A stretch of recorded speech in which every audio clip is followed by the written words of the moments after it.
꽃나무는 심어놓고. 자꾸 돌아반 뭘 해.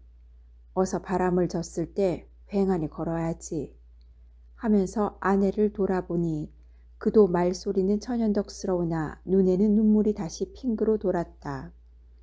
이 고갯마루만 넘어서면 저 동리는 다시 볼래야 안 보이려니 생각할 때 발도 천근이나 무거워지는 것 같았다. 이 고개의 집에서 오리밖에 안 되는 고개, 나무를 헤지고 이 고개턱을 넘어설 때마다 제일 먼저 눈에 띄고 하던 저 우리 집. 집에서 연기가 떠오르는 것을 볼 때마다 허리띠를 졸라매고 다시 나무찜을 지고 일어서곤 하던 이 고개.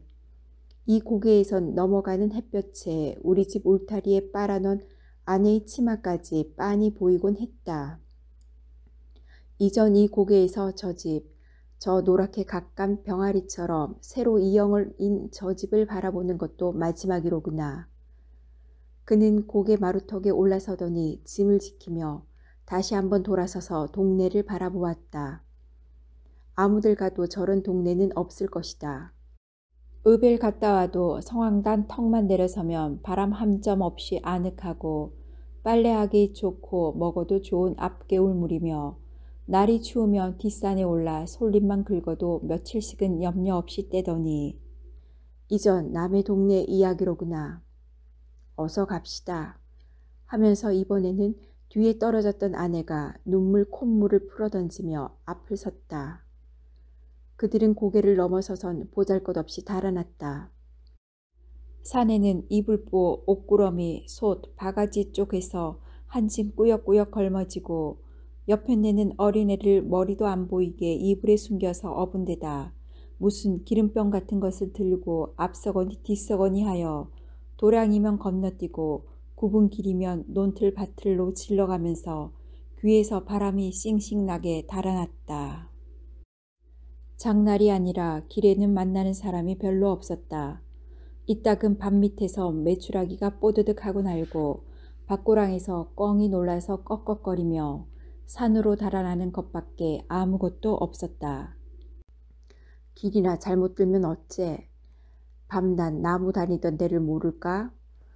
조그만 갈래길을 지날 때 이런 말을 주고받은 것뿐 다시는 입이 붙은 듯 묵묵히 걸어 그들은 점심때가 훨씬 지나서야 서울 가는 큰 길에 들어섰다. 큰 길에는 바람이 제법 세차게 불었다. 전봇줄이 앵앵 울었다. 동지가 내일인가 모레인가 하는 때라 어른같이 날카로운 바람결에 그들의 옷깃은 다시금 떨리었다.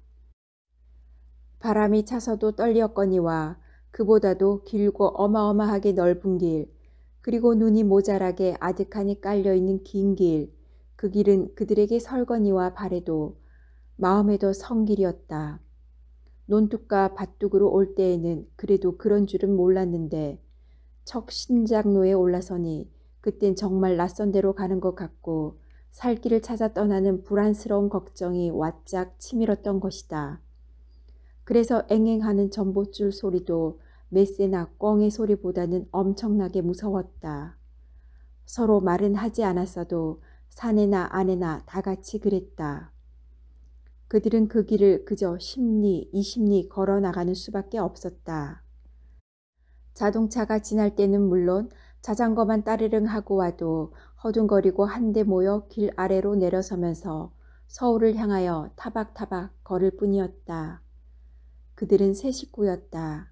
저희 내외 방서방과 김씨와 김씨의 등에 업혀가는 두돌되는 딸의 정순이었다.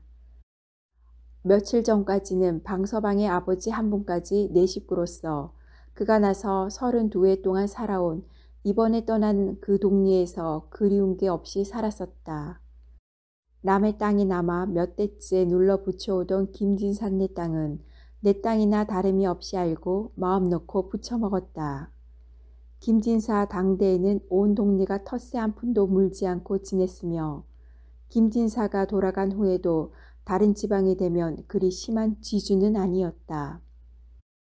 김진사의 아들 김희간도 돌아간 아버지의 덕성을 본받아 자기네가 혼상간에 큰일을 치르는 해면 을의 타작에 2섬, 석섬씩은 깎아주었다. 이렇게 착한 기미간이 무엇에 써버리느라고 그 좋은 땅들을 잡혀버렸는지 자긴들의 무딘 눈치로는 내용을 알 수가 없었다. 더러 읍사람들이 짓거리는 소리에 무슨 일본 사람과 금강을 했느니 회사를 했느니 하는 것을 들은 사람은 있고, 또 아닌 게 아니라 한동안 일본 사람과 양복쟁이 몇이 기미간네 집을 드나들어 기미간네 큰 개 2마리가 늘 컹컹거리고 짖던 것은 지금도 어저께 같은 일이었다. 아무튼 기미간네가 안성인 어디로 떠나가고 지주가 일본 사람의 회사로 갈린 다음부터는 제 땅마직이나 따로 가진 사람 전에는 배겨나가기가 어려웠다. 텃세가 몇 갑절이나 올라가고 논에는 금비를 써라 하고 그것을 대어주고는 가을에 비싼 이자를 쳐서 벼는 헐값으로 따져가고 무슨 세납 무슨 요금하고 이름도 모르던 것을 다 물려 나중에 따지고 보면 농사진 품값은커녕 도리어 빚을 지게 되었다. 그들이 지는 빚은 달리 도리가 없었다. 소가 있으면 소를 팔고 집이 있으면 집을 팔아 갚는 밖에. 그래서 한 집 떠나고 2집 떠나고 하는 것이 3년 안에 5, 6호가 떠난 것이었다. 군청에서는 이것을 매우 걱정하였다. 전에는 모범촌으로 치던 동네가 폐동이 될 징조를 보이는 것은 군으로서 마땅히 대책을 세워야 될 일이었다. 그래서 지난 봄에는 군으로부터 이 동네에 벚나무 200여 주가 나왔다. 집집마다 2그루씩 나눠주고 길에도 심고 언덕에도 심어주었다. 그래서 그 벚나무들의 꽃이 구름처럼 피면 무지한 이 동네 사람들이라도 자기 동네를 사랑하는 마음이 깊어져서 함부로 타간으로 떠나가지 않으리라 생각했던 것이다. 벚나무들은 몇 그루 죽지 않고 모두 잘 살아났다. 방서방네가 심은 것도 앞마당 것, 뒷마당 것 모두 싱싱하게 잘 살았다. 군에서 나와보고 내년이면 모두 꽃이 피리라 했다. 그러나 떠날 사람은 자꾸 떠나고야 말았다. 방서방네도 허덕 타간으로 떠나기는 처음부터 싫었다. 동네를 사랑하는 마음, 자연을 사랑하는 것이나 이웃을 사랑하는 것이나 모두 벚나무를 심어주는 그네들보다는 몇 배 더 간절한 뼛속에서 우러나는 것이었다. 벚나무를 심었을 때도 혹시 죽는 나무나 있을까 하여 조석으로 들여다보면서 애를 쓴 사람들이요. 그것들이 가지에 윤이 나고 싹이 트는 것을 볼 때는 자연 속에 묻혀 사는 그들로서도 그때처럼 자연의 신비, 봄의 희열을 느껴본 적은 일찍이 없었던 것이다. 내년이면 꽃이 핀다지? 글쎄 꽃이 어떤지 몰라. 아무튼 이놈의 꽃이 볼만은 하다는데. 글쎄 그렇대. 그러나 떠날 사람은 자꾸 떠나고야 말았다. 올겨울에 들어서도 방서방네가 2집째다. 그들은 사흘 만에야 부르튼 다리를 절뚝거리며 희끗희끗 나부끼는 눈발 속으로 저녁 연기에 쌓인 서울을 바라보았다. 그들은 날이 아주 어두워서야 서울 문 안에 들어섰다. 서울에는 그들을 반가이 맞아주는 사람이 없지도 않았다.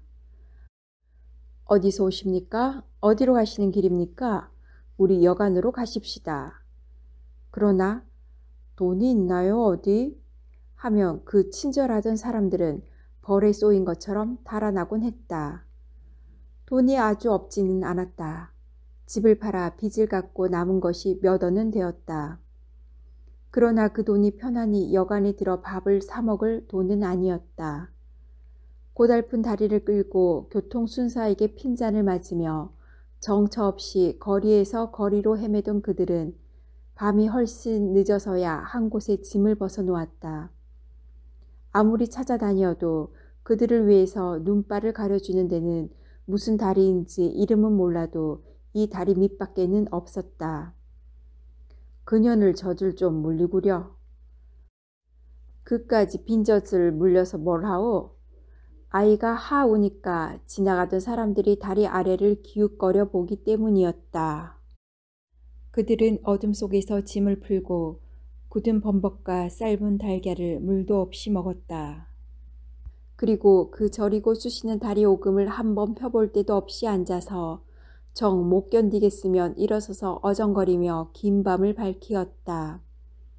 이튿날은 그래도 거기가 한때보다는 낫다 하고 거적을 사다 두르고 냄비를 걸고 쌀을 사들이고 물을 길어들이고 나무도 사들였다. 그리고 세 식구가 우선 하루를 푹 쉬었다. 눈발은 이날도 멋지 않았다. 밤이 되어서는 한박송이로 쏟아지기 시작했다. 방서방은 쏟아지는 눈을 바라보고 이 눈이 그치고는 무서운 추위가 오려니 생각했다. 그리고 또 쌀이비를 한 자루 가져왔다면 하고도 생각했다. 그는 새벽같이 일어났다. 발등이 묻히는 눈 위로 한참 찾아다녀서 다람쥐 꽁지만한 쌀이비 하나를 그것도 오전이나 주고 사기는 했다. 그리고 큰 미천이나 잡은 듯이 집집마다 다니며 아직 열지도 않은 대문을 두드렸다. 댁에 눈 치워드릴까요? 우리 칠 사람 있어. 댁에 눈 안 치시렵니까? 어련히 칠까봐 걱정이요. 방서방은 어이가 없어. 마당도 없는 녀석이 괜히 비만 샀군 하고 다리 밑으로 돌아오고 말았다. 그는 직업 속에서도 가보았다. 행랑도 구해보았다. 지게를 지고 삭짐도 져보려고 싸다녀 보았으나 지게를 부르는 사람은 없었다. 한 학생이 고리짝을 지고 정거장까지 가자고 했지만 막상 닥들이고 보니 나중에 저 혼자 다리 밑으로 찾아올 수가 있을까가 걱정되었다. 그래서 거기 갔다가 제가 여기까지 혼자 찾아올까요?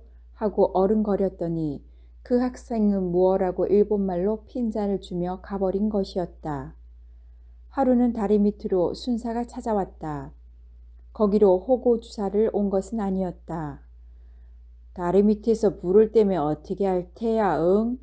날마다 이 밑에 연기가 났어. 다시 불을 떼다가는 이 밑에서 자지도 못하게 할 터이니 그리하라.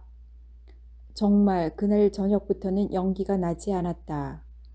끓일 것만 있으면 다리 밖에 나가서라도 못 끓일 바 아니었지만 그날은 아침부터 양식이 떨어진 것이다. 어떡하우. 아내는 맥이 풀려 울 기운도 없었다. 어린 것이 빈젖을 물고 두어 번 빨아보다가 울곤 울곤 하였다. 방서방은 아무런 대답도 없이 앉았다가 이따금 경칠놈의 세상 하고 입맛을 다실 뿐이었다. 이튿날 이른 아침 어린 것은 아범의 품에서 잘 때다. 초저녁엔 어머니 품속에 넣고 자다가 오줌을 싸면 그 다음엔 아범이 제 품을 헤치고 안고 자는 것이었다. 밤새도록 궁리에 묻혀 잠을 이루지 못하던 아범이 새벽녘에야 잠이 들어 어린 것과 함께 쿨쿨 잘 때였다. 김씨는 남편이 한없이 불쌍히 보였다. 술 한잔 허투루 먹는 법 없고 담배도 일하는 날이나 일꾼들을 주려고만 살 줄 알던 남편이 어쩌다 저 지경이 되었나 생각할 때 세상이 원망스러울 뿐이었다. 그리고 굶고 앉았더라도 그 집만 팔지 말고 그냥 두었던들 하고 고향에만 돌아가고 싶은 생각뿐이었다. 김씨는 생각다 못해 바가지를 집어들은 것이다. 고향을 떠날 때 이웃집에서 서울 가면 이런 것도 산다는데 하고 짐에 달아주던 잘 굽고 커다란 새 바가지였다. 그는 서울 와서 다리 밑을 처음 나선 것이다. 그리고 바가지를 들고 나서기는 생전 처음이었다. 다리가 후들후들하였다. 꼭 하루 밤낮을 굶었고 어린 것에게 시달린 그의 눈엔 다 밝은 하늘에서 번쩍번쩍하는 별이 보였다. 그러나 눈을 가다듬으면서 그는 부잣집을 찾았다. 본이 모두 부잣집 같았으나 모두 대문이 굳게 닫혀 있었다. 대문을 연 집, 그는 이것을 찾고 헤맸기에 그만 뒤를 돌아다보지 못하고 이 골목 저 골목으로 앞으로만 나간 것이었다. 다행히 문을 연 집이 있었고 그런 집 중에도 다 주는 것이 아니었지만 10집에 한 집으로 식은 밥 더운 밥 해서 한 바가지를 얻었을 때는 돌아올 길을 잃어버리고 만 것이다. 이 길로 나가보아도 딴 거리, 저 길로 나가보아도 딴 세상, 어디로 가야 그 개천 그 다리가 나올는지 알 재주가 없었다. 기가 막히었다. 물어볼 행위는 많았으나 개천 이름이나 다리 이름을 모르고는 헛일이었다. 해가 높아갈수록 길에는 사람이 들끓었고 그럴수록 김씨는 마음과 다리가 더욱 갈팡질팡하고 있을 때 한 노파가 친절한 손길로 김씨의 등을 두드렸다. 어딜 찼소? 김씨는 울음부터 왈칵 나왔다. 염려할 것 없어. 내 서울 장안엔 모르는 데가 없어. 내 찾아주지. 그 친절한 노파는 김씨를 데리고 곧 그 앞에 있는 제 집으로 들어가 뜨끈한 숭늉의 조방까지 먹으라 했다. 염려 말고 좀 자시오. 그새 내 부엌을 좀 치고 같이 나갑시다. 김씨는 서울도 사람 사는 데라 인정이 있구나 하고 그 노파만 하늘같이 믿고 감격한 눈물을 밥상에 떨구며 사양하지 않고 밥술을 들었다. 그러나 굶은 남편과 어린 것을 두고 제 목에만 밥이 넘어가지 않았다. 숭늉만 두어 모금 마시고 이내 숟가락을 놓고 노파를 따라 나섰다. 그러나 친절한 노파는 김씨를 당치 않은 곳으로만 끌고 다녔다. 진고개로 백화점으로 개천이라도 당치 않은 개천으로만 한나절을 끌고 다니고는 오늘은 다리가 아프니 내일 찾읍시다 하였다. 김씨는 가슴이 찢어지는 것 같았으나 그 친절한 노파의 힘을 버리고 혼자 나설 자신은 없었다. 밤을 꼬박 앉아 세우고 은근히 재촉을 하여 이튿날 아침에도 일찍 나섰으나 노파는 그저 당치 않은 대로만 끌고 다녔다. 노파는 애초부터 계획이 있었던 것이다. 김씨의 말끔한 얼굴과 살의 젊음을 그는 살찐 암탉을 본격으로 보았던 것이다. 어떻게 돈냥이나 만들어 써볼 거리가 되면 이것이 그 노파가 김씨를 발견하자 세운 뜻이었다. 김씨는 다시 다리 밑으로 돌아올 리가 없었다. 방서방은 눈에서 불이 났다. 죽일년이다. 이 어린 것을 생각해선들 달아나다니 고약한 년, 찢어 죽일년 하고 이를 갈았다. 방서방은 이틀이나 굶은 아이를 보다 못해 안고 나서서 매운 것, 짠 것 할 것 없이 얻는 대로 주워 먹였다.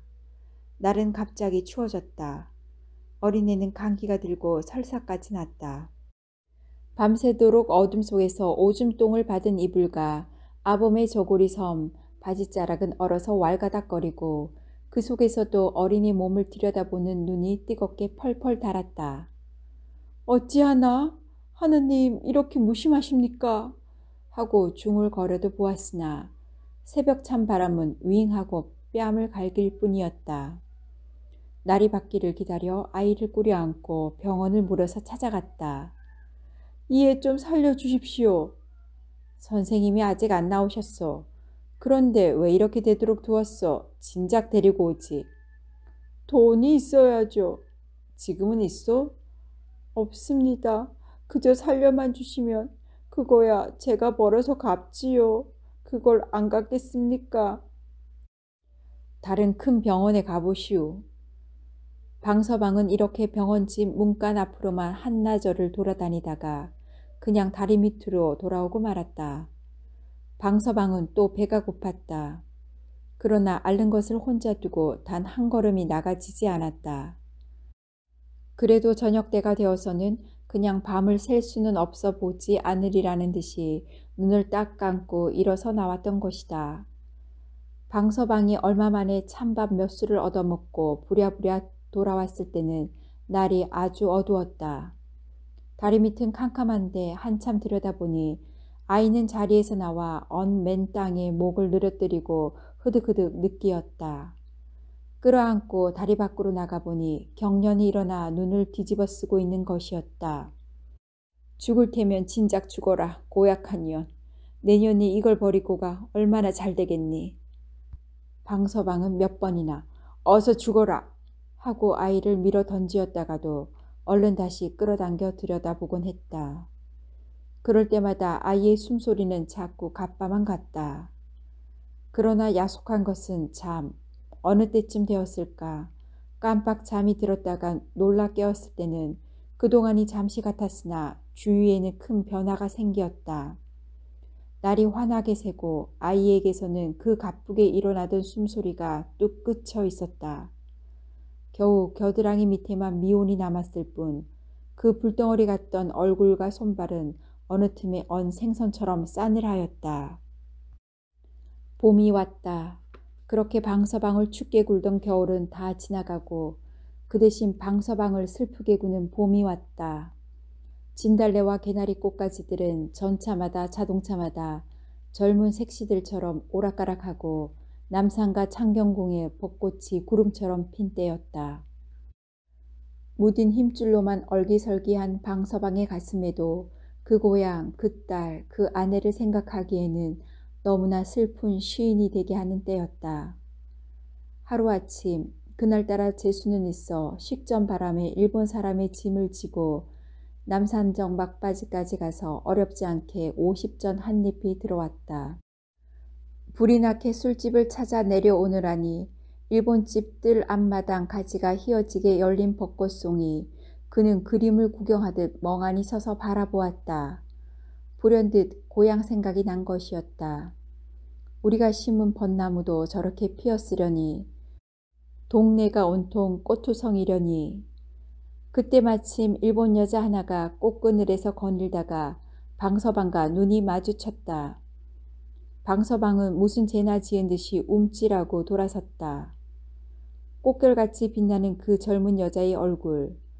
방서방은 찌르르하고 가슴을 진동시키는 무엇을 느끼며 내려왔다.